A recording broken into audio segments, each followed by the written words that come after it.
ये तशद्दुद के बढ़ते वाक़यात और अभी इलेक्शन को कुछ दिन बाकी हैं, आने वाले दिनों में हो सकता है कि हम इसकी बदतरीन शक्ल भी देखें।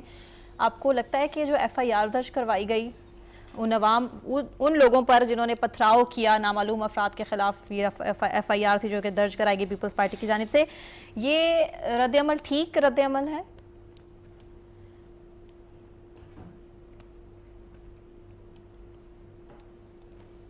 देखिए, आज इस सेनेट की मजलिस कायमा बराए दाखिला की सब कमेटी का इजलास हुआ है। वहाँ नेक्टा के हुकाम ने बताया है कि पीपल्स पार्टी और मुस्लिम लीग नून और कुछ और शख्सियात जिनकी जान को ख़तरा है और इलेक्शन के दौरान उन पर हमला हो सकता है, ये जो पथराव हुआ है बिलावल पर और ये इमरान खान पर भी जो गंदे अंडे फेंके गए हैं और या इकबाल सराज पर जो तशद्दुद के वाक़यात हुए हैं, ये तीनों चीज़ें मुख्तलिफ नौइयत की हैं। सही। यहाँ मसला ये है कि इकबाल सराज ने तो ये शिकायत की कि मुझे दबाव के ज़रिए मुझे हमदर्दियाँ और मुझे मुस्लिम लीग नून को छोड़ने पर मजबूर किया गया। अब उसको कहा गया ये ज़राअत के दफ्तर है, अल्लाह बेहतर जानता है, सब चीज़ें सामने आ जाएंगी।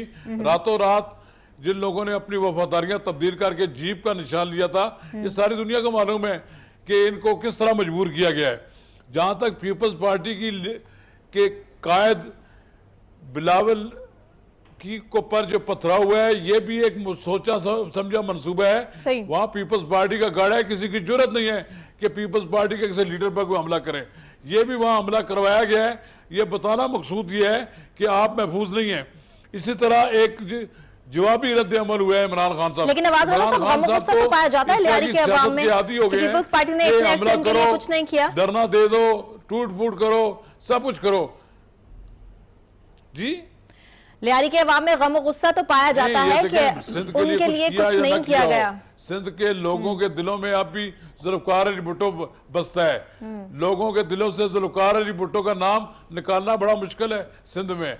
और ये कहना कि वहाँ लियारी में पीपल्स पार्टी कमजोर हो गई है,